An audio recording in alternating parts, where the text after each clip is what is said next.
Today we learn about the phylum Chordates. In last lecture, we study the characteristic of chordates. In that, the chordates having nerve cord. It is the special peculiar characteristic of chordates. Chordates or phylum Chordata is divided into three subphyla, that is Urochordata, then Cephalochordata and Vertebrata. Urochordata and Cephalochordata are collectively called as protochordates. Here we see subphylum Vertebrata. The first characteristic of Vertebrata is in this chordate, notochord is replaced by cartilaginous or bony vertebral column. Again I repeat that vertebrates having notochord is replaced by cartilaginous or bony vertebral column. It is divided into two divisions, that is agnathostomata and gnathostomata.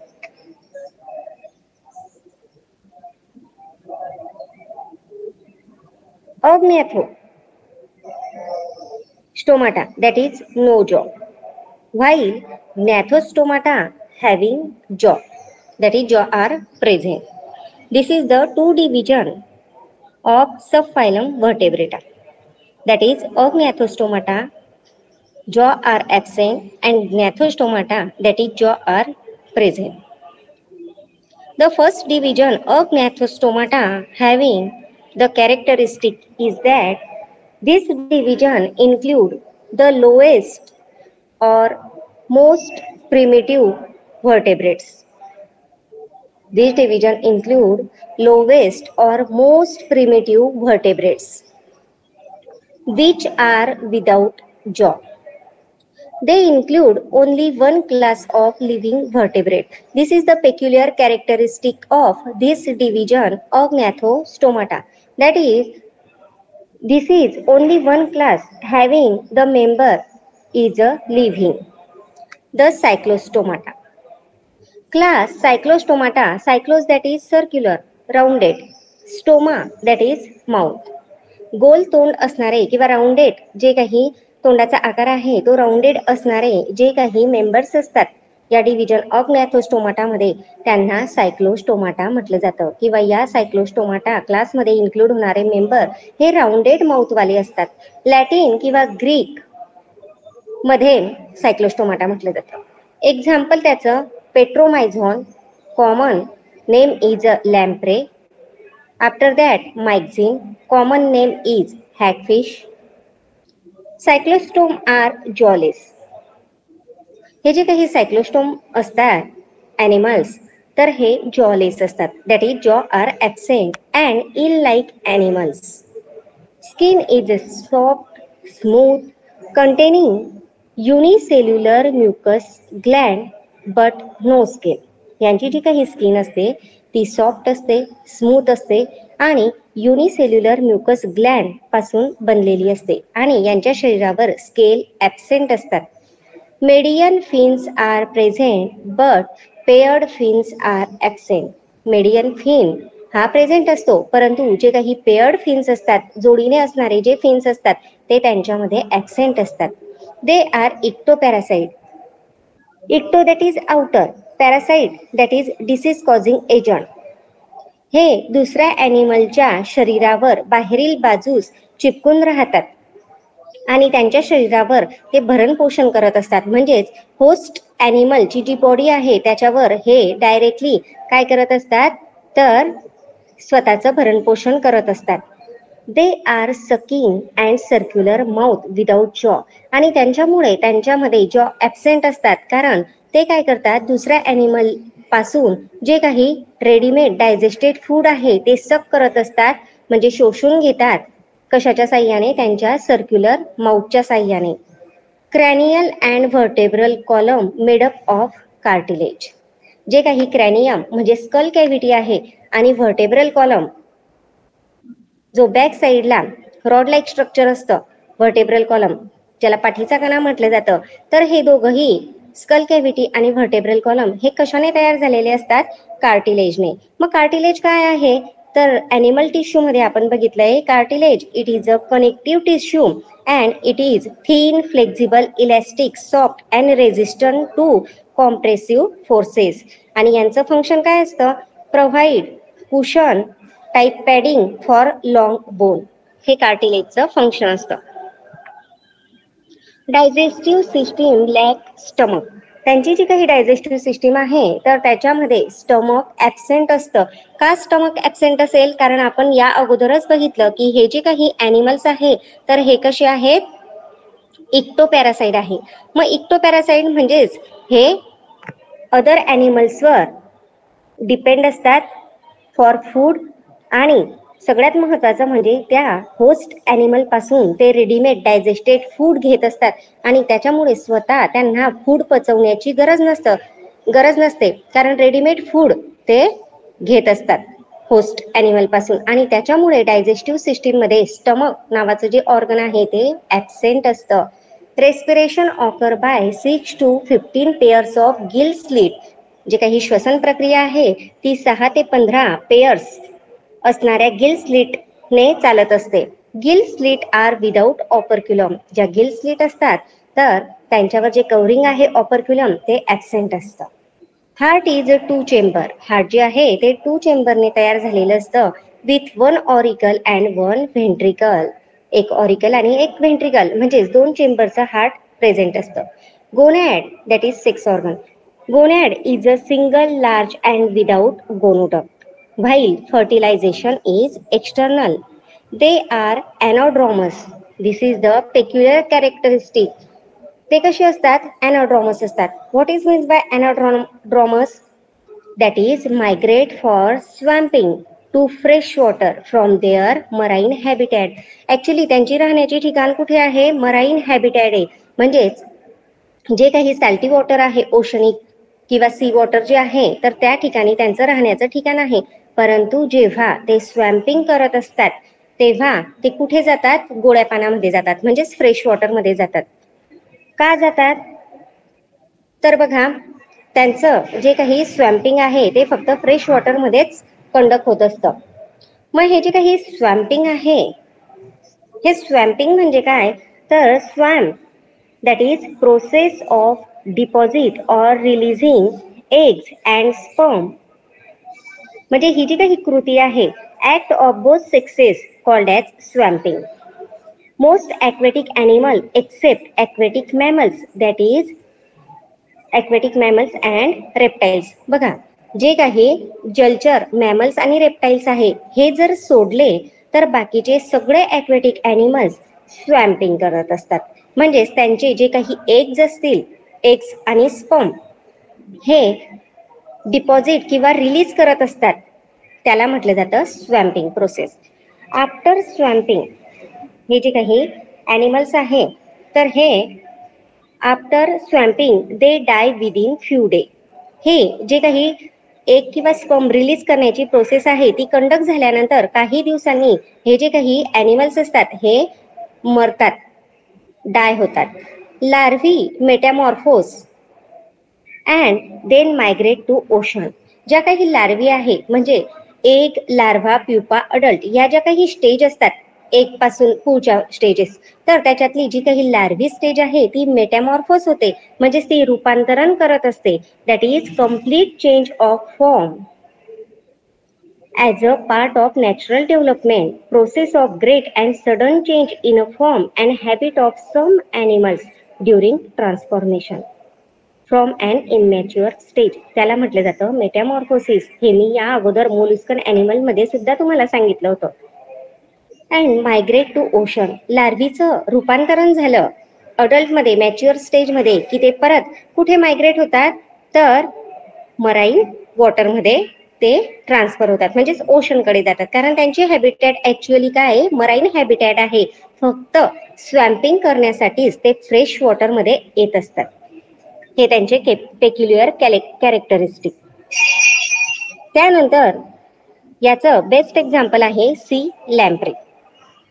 या C lamprey मध्ये जे आपण बघितलं की हे जे काही members असतात तर हे काय असतात, तर इक्टोपॅरासाइट असतात. मग इक्टोपॅरासाइट असतात म्हणजेच यांचं जे काही डायजेशन जे आहे तर ते कोणावर डिपेंड असतं, तर होस्ट ॲनिमल म्हणजे रेडीमेड डायजेस्टेड फूड जे काही आहे ते सक करण्याचं काम या सर्क्युलर माउथच्या साह्याने ते करत असतात.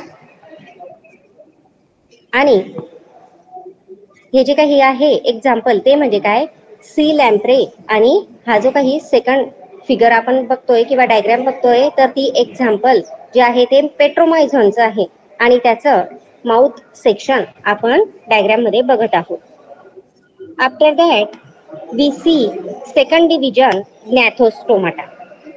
मग ही जी काही gnathostomatटा आहे, सब फायलम व्हर्टेब्रेटा जो आहे तर याच्या दोन डिव्हिजन बघितले आपण, पहिली अग्नॅथोस्टोमाटा आणि दुसरी बघत आहोत gnathostomatटा. मग हे जे काही gnathostomatटा आहे it is divided into two super classes, that is pisces and tetrapoda. हे जे काही gnathostomatटा आहे तर हे दोन सुपर क्लासेस मध्ये डिव्हाइड होतात, that is pisces, that is bear fins, यांना फिन्स प्रेझेंट असतात, and tetrapoda that is bears forelimb, म्हणजे यांना 4 पाय असतात, म्हणजे फोरलिंग्स.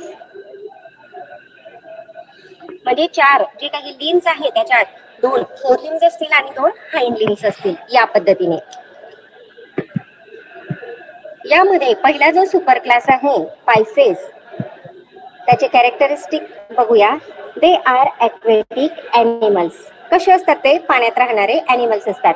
These are poikilothermic, that is body temperature changes according to the change in surrounding temperature. म्हणजे हे जे काही ॲक्वेटिक ॲनिमल आहे तर त्यांचं सगळ्यात महत्वाचं इम्पॉर्टंट कॅरेक्टरिस्टिक म्हणजे ते पॉयकिलोथर्म्स आहे. म्हणजेच काय, तर त्यांचं जे काही बॉडी टेम्परेचर आहे, शरीराचं तापमान आहे, तर बाहेरच्या वातावरणामध्ये जसा बदल होईल, थंडी किंवा उष्णता किंवा दमटपणा जसा असेल तसं त्यांचं जे काही बॉडी टेम्परेचर आहे ते व्हॅरी होत असतं, बदलत असतं. त्याला म्हटलं जातं poikilotherms. Lateral line system is a present which show presence of rheo receptors for detection of water current. जी काही लॅटरल लाईन आहे तर ही काय प्रेझेंट करते, तर रिओ रिसेप्टर्स त्याच्यावर प्रेझेंट असतात. कशासाठी, for the detection of water current. पाण्यामध्ये ज्या तरंग लहरी निर्माण होतात त्यांचं शोध लावण्यासाठी किंवा त्या ओळखण्यासाठी त्यांच्या लॅटरल लाईन ज्या आहे तर याच्यावर काय प्रेझेंट असतात, रिहो रिसेप्टर. म्हणजे हे काय आहे, सेन्स ऑर्गन आहे. Locomotion is by body muscle and fins. त्यांचं जे चलन वलन आहे म्हणजे चालण्याची जी काही प्रोसेस आहे किंवा स्विमिंग करण्याची जी प्रोसेस आहे ते बॉडी मसलच्या साह्याने आणि फिनच्या साह्याने ते कंडक्ट करत असतात. Caudal fin act as a steering wheel. जो काही काउडल फिन आहे, caudal that is tail region, म्हणजेच एंड पोर्शन पोस्टेरियर रिजनला जे काही सिंगल फिन असतं काउडल फिन, तर ते काय करतं, act as a steering wheel, म्हणजे दिशा बदलवण्यासाठी या काउडल फिन टेल फिनचा वापर केला जातो. Exoskeleton is of dermal scale. जे काही त्यांच्या बॉडीवर आउटर साइडला जे डर्मल स्केल स्किनवर असणारे जे स्केल आहे तर ते ॲज अ एक्झोस्केलेटन म्हणून कार्य करत असतात. म्हणजेच exoskeleton is of dermal scale. Endoskeleton is either bony or cartilaginous. त्यांचं जे काही आतमध्ये असणारे जे स्केलेटन आहे ज्याला एंडोस्केलेटन म्हणतात ते एक तर बोनने तयार झालेलं असतं किंवा कार्टिलेजने तयार झालेलं असतं. मे बी बोनने तयार झालेलं असेल तर ते हार्ड असेल, कार्टिलॅजिनस असेल तर ते इलॅस्टिक असेल. Body is a streamline and boat shape. Body जी आहे ती निमुळती असते आणि बोटच्या आकाराची असते. This features offer minimum resistance during swimming. त्यांच्या बॉडीचा हा निमुळता आकार असल्यामुळे पाण्यामध्ये जे काही बॅरियर निर्माण होतात त्यांना प्रतिकार करण्याची क्षमता या त्यांच्या बॉडी शेपमुळे सुसह्य होते, व्यवस्थित होते. Respiration is by gills. जे काही रेस्पिरेशन आहे, श्वसन प्रक्रिया, ती गिलच्या साह्याने ते कंडक्ट करत असतात आणि हार्ट हे 2 चेंबरचं बनलेलं असतं आणि वेंट्रल पोझिशनला असतं. It show single and close circulation. जे काही सर्क्युलेशन आहे ते सिंगल आणि क्लोज टाईपचं असतं. Heart always show presence of deoxygenated blood, so it is describe as a Venus heart. हे लक्षात घ्यायचंय मित्रांनो की जे काही पायसेस फिश असतात तर यांच्या हार्टमध्ये नेहमी डीऑक्सिजनेटेड ब्लड हे दिसून येतं, त्याचं वास्तव्य दिसून येतं आणि त्याच्यामुळे या पायसेस ॲनिमलच्या हार्टला व्हेनस हार्ट म्हटलं जातं. हा अतिशय महत्त्वाचं कॅरेक्टर असल्यामुळे तुम्ही याच्यावर फोकस करायचा आहे. They have well develop brain with large olfactory lobes. त्यांचा जो काही ब्रेन आहे तो चांगल्या प्रकारे विकसित झालेला असतो आणि त्याचबरोबर large olfactory lobes present असतात. सेक्सेस सेपरेट असतात. Most fishes are oviparous but some are viviparous. Maximum fish जे आहे ते अंडी घालतात, म्हणजेच एग ले करतात आणि काही थोडे त्यातले जे फिशेस आहे ते ऑफस्प्रिंगला जन्म देत असतात. That is lay offspring, give birth to the young ones. त्यानंतर आपल्याला बघायचं आहे की हा जो काही सुपर क्लास पायसेसचे जे कॅरेक्टरिस्टिक बघितले आपण, त्याच्यानंतर त्यांचं जे काही डिव्हिजन आहे पायसेस, तर हा सुपर क्लास परत 2 महत्वाच्या क्लासेसमध्ये डिव्हाइड होतो. पहिला जो क्लास आहे तो कॉन्ट्रिखाइड्स आणि सेकंड जो आहे तो म्हणजे काय तर ऑस्टिओखाइड्स. मग पहिला जो काही क्लास आहे chondrichthyes, कॉन्ट्रॉन that is cartilage, ichthyes that is fish. म्हणजेच थोडक्यात काय सेल्फ एक्सप्लेनेटरी वर्ड आहे. कॉन्ट्रिखाइड्स म्हणजे हे जे काही फिशेस असतील तर ऑब्विसली यांच्यामध्ये जे काही एंडोस्केलेटन असेल ते कार्टिलेजने बनलेलं असेल, ते इलॅस्टिक असेल, फ्लेक्झिबल असेल, त्याला कॉन्ट्रिखाइड्स फिश. म्हणजे असे जे कार्टिलेज पासून तयार झालेलं एंडोस्केलेटन असणारे जे फिश आहे ते कशात इन्क्लूड होतील तर या क्लासमध्ये chondrichthyes. कॉन्ट्रॉन that is cartilage and ichthyes that is fish. मग याचे जे एक्झाम्पल आहे ते म्हणजे scoliodon, common name dogfish, pristis called as sawfish, electric ray, common skate, hammer-headed shark, carcharodon, great white shark, trigon that is stingray. हे काही example आहेत. त्यानंतर आपल्याला बघायचं आहे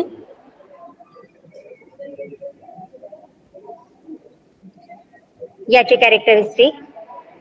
कॉन्ट्रिओखाइड्स include animal in which endoskeleton is cartilaginous. जे मी अगोदर सांगितलं की जे कार्टिलेज असतात ते कनेक्टिव्ह टिश्यू असतात, thin, flexible, elastic, soft and resistant to compressive forces. आणि यांचं फंक्शन म्हणजे काय provide cushion type of padding for long bone. म्हणजे इझिली हे काय होतात तर फ्लेक्झिबिलिटी दाखवतात. They are exclusively marine. म्हणजे हे जे काही ॲनिमल आहे कॉन्ट्रिखाइड्स मध्ये इन्क्लूड होणारे हे मराईन ॲनिमल्स असतात. Exoskeleton is form of placoid scale. स्केलचे 3 प्रकार असतात, प्लॅकॉइड, सायक्लॉइड आणि टेनॉइड. तर एक्झोस्केलेटन जे आहे तर म्हणजेच बाहेरील जो काही स्केलेटनचा भाग आहे तो कशाने तयार झालेला असतो प्लॅकॉइड स्केलने. हे डिफरन्स आहेत कशामध्ये तर जो काही सुपर क्लास पायसेसचे 2 महत्वाचे क्लास बघितले आपण कॉन्ट्रिखाइड्स आणि ऑस्टिओखाइड्स. तर कॉन्ट्रिखाइड्स मध्ये जे काही एंडोस्केलेटन आहे ते कार्टिलेजिनस असतं, तर ऑस्टिओखाइड्स मध्ये ते बोनी असतं. त्यानंतर जे एक्झोस्केलेटन कॉन्ट्रिखाइड्स मध्ये असतं ते प्लॅकॉइड स्केलने तयार झालेलं असतं. तर ऑब्विसली जे काही ऑस्टिओखाइड्स आहे त्यांच्यामध्ये ते सायक्लॉइड किंवा टेनॉइड टाईपचं असतं. Teeth are modified placoid scale which are backwardly directed. जे काही टीथ आहे ते मॉडिफाईड होतात प्लॅकॉइड स्केल पासून आणि ते बॅकवर्डली डायरेक्टेड होतात, म्हणजे ते बॅक साईडला सिच्युएटेड असतात. Mouth is ventral in position and 2 pairs of lateral fin, आजूबाजूला असणारे पेअर मध्ये पेक्टोरल आणि पेल्विक फिन प्रेझेंट असतात. तर टेल रिजनला काउडन फिन जे असतं ते हेटेरो सर्कल असतं, म्हणजेच असिमेट्रिकल असतं, इक्वली 2 पार्ट त्याचे करू शकत नाही. 5 to 7 pairs of gill slit are present, 5 किंवा 7 पेअर्स ज्या आहे गिल स्लिटच्या त्या प्रेझेंट असतात. They are not covered by operculum, आणि या गिल स्लिटवर कव्हरिंग ऑपरक्युलमचं नसतं. एअर ब्लॅडर ऍबसेंट असल्यामुळे हे जे फिश आहे त्यांना कंटिन्युअसली स्विम करावं लागतं. कशासाठी? कारण जर ते कंटिन्युअस स्विम करणार नाही तर ते काय होतील, सिंक होतील, खाली तळाशी जातील, आणि त्याच्यामुळे त्यांना एअर ब्लॅडर ऍबसेंट असल्यामुळे कॉन्स्टंटली स्विम करावं लागतं. कशापासून प्रोटेक्शन होण्यासाठी? So that they do not sink. हे पेक्युलियर कॅरेक्टरिस्टिक आहे. दे आर प्रिडेटरी फिश, म्हणजे हे जे काही असतात हे शिकारी असतात, म्हणून प्रिडेटरी फिश म्हटलंय. Some of them have electric organ, काही फिशला इलेक्ट्रिसिटी प्रोड्यूस होणारे ऑर्गन प्रेझेंट असतात. एक्झाम्पल आहे torpedo, that is electric ray. And some have poison sting, काहींमध्ये विषारी स्टिंग असणारे ऑर्गन असतात. Trygon, sting ray as a organ of offense defense, obviously हे ऑर्गन त्यांचं प्रोटेक्शन करण्यासाठी ते वापरत असतात. Male copulatory organ called as clasper are present, मेलमध्ये जो पॉप्युलेटरी ऑर्गन आहे मेटिंगसाठी लागणारा हा क्लॅस्पर नावाचा प्रेझेंट असतो, आणि फर्टिलायझेशन इंटरनल टाईपचं असतं, आणि यातले मॅक्झिमम फिश हे विव्ही पॅरस असतात, म्हणजेच they give birth to the young ones. आणि याचं एक्झाम्पल स्कॉलिओडॉन आहे. स्कॉलिओडॉन मध्ये आपल्याला eyes, mouth, gill cleft, pelvic fin, pectoral fin, lateral line, dorsal fin, म्हणजे आपण पेअर मध्ये बघितले होते की पेल्विक आणि पेक्टोरल फिन प्रेझेंट असतात. त्याच्यानंतर मेडियन व्हेंट्रल फिन आहे, आणि काउडल फिन टेल रिजनला जे प्रेझेंट आहे हे हेटेरो सर्कल आहे, म्हणजे असिमेट्री दाखवतं, इक्वल पोर्शन त्याचा होत नाही. त्यानंतर जो सेकंड क्लास आहे तो आहे ऑस्टिओकाइस. ऑस्टिओ दॅट इज बोन, म्हणजे यांचं जे काही एंडोस्केलेटन आहे ते बोनी असेल, बोनने तयार झालेलं असेल. आणि इक्थायसिस फिश, याचे एक्झाम्पल आहे Bombay duck, lung fish called as protopterus, lepidosiren, exocoetus flying fish, hippocampus that is sea horse, pomfret, labeo rohita rohu, catla katla, नंतर क्लॅरियस मागूर, ॲक्वेरियम फिशेस, जे ॲक्वेरियम मध्ये असतात ते fishes colourful, blatta that is flying fish, आणि pterophyllum that is angel fish. ही काही example. याचे जे कॅरेक्टरिस्टिक आहे osteichthyes include fishes in which bony endoskeleton are present, hence called bony fish, म्हणजे यांच्यामध्ये असणारं जे एंडोस्केलेटन आहे ते बोनने तयार झालेलं असतं, आणि त्याच्यामुळे ते हार्ड, इनइलॅस्टिक, टफ ऑर्गन असतं, आणि ते कशाचा पार्ट असतं? व्हर्टेब्रल स्केलेटनचा. They are aquatic, present in both fresh and marine water. मागच्या याच्यात बघितलं आपण की जे काही कॉन्ट्रिकाइट्स आहे ते एक्सक्लुझिव्हली म्हणजे ते मराईन वॉटर मध्येच आढळतात. तर हे जे आहेत ऑस्टिओकाइट्स, आपण कॉन्ट्रिओफाइट्स हे फक्त मराईन वॉटर मध्ये त्यांची हॅबिटॅट बघितली, तर हे जे काही ऑस्टिओकाइट्स आहे हे दोघंही वॉटर मध्ये सापडतात, फ्रेश आणि मराईन वॉटर मध्ये.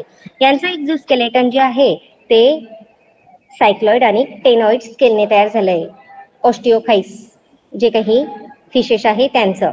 तर आपण कॉन्ट्रिकाइट्स मध्ये प्लॅकॉइड स्केलने त्यांचं एक्झोस्केलेटन तयार झालंय हे बघितलं होतं.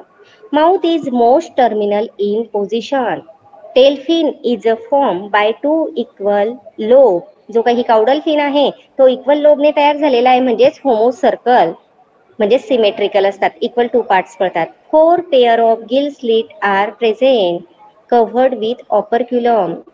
Air bladder is present to maintain buoyancy, air bladder असल्यामुळे पाण्यावर तरंगण्याची जी क्षमता आहे ती यांच्यात डेव्हलप झालेली असते, त्याला बायोन्सी म्हटलं जातं. जो काही मेल कोप्युलेटरी ऑर्गन आहे ज्याला क्लॅस्पर म्हटलं जातं तो यांच्यामध्ये ऍबसेंट असतो, आणि फर्टिलायझेशन यांचं एक्सटर्नल असतं, आणि हे जे फिश असतात ते ओव्ही पॅरस असतात, म्हणजेच ते एग प्रोड्यूस करतात. याचं बेस्ट एक्झाम्पल आहे कॅटला. याच्यामध्ये eye, mouth, operculum, pectoral fin, dorsal fin, ventral fin, fork tail आणि पेल्विक फिन. आणि जो काही काउडल फिन आहे तो होमोसर्कल म्हणजे सिमेट्रिकल किंवा सिमेट्री दाखवत आहे. म्हणजे या पद्धतीने जर आपण डिटेलमध्ये अभ्यास केला तर आपल्याला कंपॅरेटिव्ह स्टडी केल्यानंतर कॉन्ड्रिकाइट्स आणि ऑस्टिओकाइट्स या दोघांमधला डिफरन्स कळतो आणि इझिली आपला तो स्टडी कंप्लीट होतो. या पद्धतीने आपण फायलम कॉर्डेटामध्ये जो तिसरा सब फायलम व्हर्टेब्रेटा आहे त्याच्या दोन डिव्हिजन अग्नॅथोस्टोमाटा, gnॅथोस्टोमाटा. अग्नॅथोस्टोमाटामध्ये डिव्हिजन नाही आहे, तर डिव्हिजन म्हणजे सब क्लास नाही आहे, तर gnॅथोस्टोमाटामध्ये सुपर क्लास स्पायसेस आहे आणि सुपर क्लास स्पायसेस मध्ये क्लास आहे कॉन्ट्रिकाइट्स आणि ऑस्टिओफाइट्स. ह्या दोन प्रकारच्या फिशेसचे टाईप आपण बघितले. आज जे आपण कॅरेक्टरिस्टिक बघितले आहेत त्यांचा व्यवस्थित अभ्यास करायचा. धन्यवाद.